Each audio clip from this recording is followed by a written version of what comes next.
Alright guys, Anthony Air Service. Got Andrew's heads. Got one head all done. We went ahead and did, I'm surfacing them first.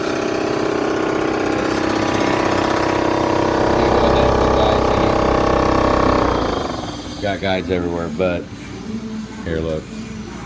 Kind of a drag. I'm not sure. I mean, I don't, you know, yeah, there is a chance this thing warped in service, but it's more likely. No, I don't know. Well, I don't know. I mean, I don't want to say anything, but if you look at this right here, this is, I'm almost 3 thousandths, and it was real bad on the last cut. It's almost flat, but I don't know, guys. I mean, it's almost like it, who knows? I don't know if they're supporting the head from the center.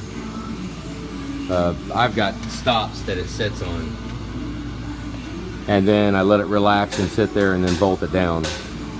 I don't try to move the head because they will warp. I mean, if you bolt it from one end and you push down on it, I mean, there is deflection in this head. So I don't know. I mean, I don't know if maybe it was supported by the ends when it was machined, because it was about 2 thousandths off, maybe 3 thousandths off.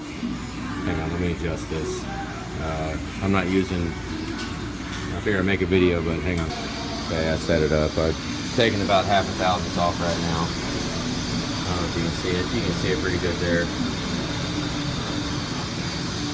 These have already been surfaced, so what we're gonna do, I'm gonna go ahead and assemble them, and we'll decide whether or not we need to get shorter push rods. I don't know, we'll see, but let's see what it does after this thing on. Here, actually, while that thing's over there cutting, oh, I gotta undo it. This is Charlie's block. You guys remember Charlie? We did his 6.4, took the core engine out of the box, rebuilt it, put it in his truck.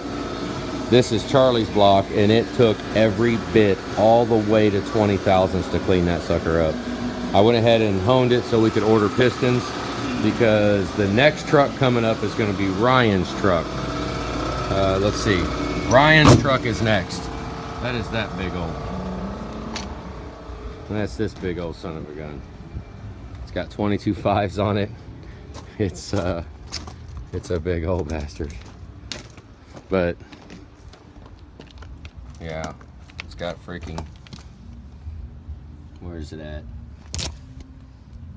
22 5s on it. But that's the next engine, so I had to get that on the in the honer to figure out what size it's going to take to clean up the cylinders, and it's going to take every bit of 20. So I got to get those going, ceramic coat them. You know, I'm pretty sure he'll want to balance it. I don't know, but let's see what happens here. Hang on. All right, let's see what we got. Hang on. That ought to be it. Yeah.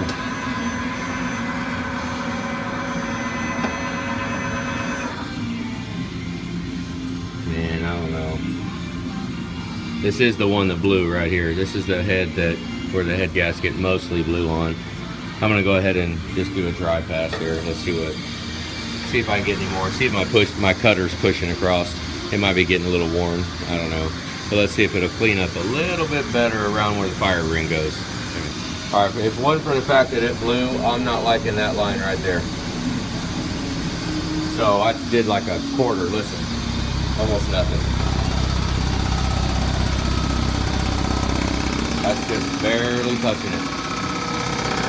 A lot of that noise. That is a little bit off. All right, guys, I'm gonna call that good. I don't want to cut any more off of it. I mean, I know it's flat. There's just a little bit of discoloration, but it'll be all right. We're not trying it. We don't need to get all the staining out, but it's just that line right there. That line's actually, if you look at it, it's pretty damn close to the outside of the fire ring. I just don't want that line to be in the fire ring, but it'll be all right. So we'll probably make a live video here in a minute. I'm gonna go ahead and take this off. Take it off, and we're gonna get the valves all set. And that one's almost done. We're gonna final clean that, put it in the spray cabinet. Here's this one here, let's go look at it.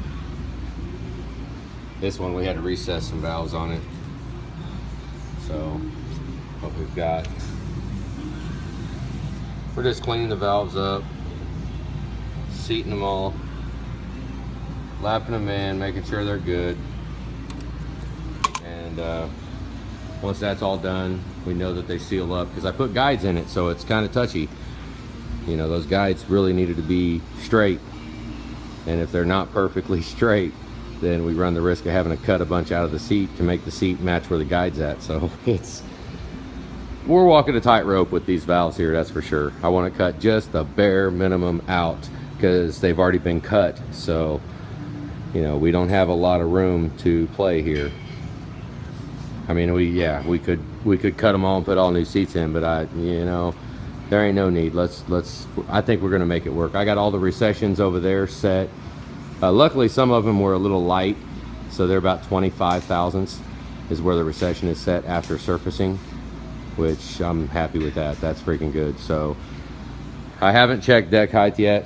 We just got done with this. We'll check the deck heights on them, and that'll decide whether or not we'll be good enough to run with the 6.4 push tubes, or if we have to get actual shorter ones, which, whatever. I mean, you know, but quick video. Maybe Julie will make a live video here in a little bit. I don't know. We'll see. But all right, guys, have a good day.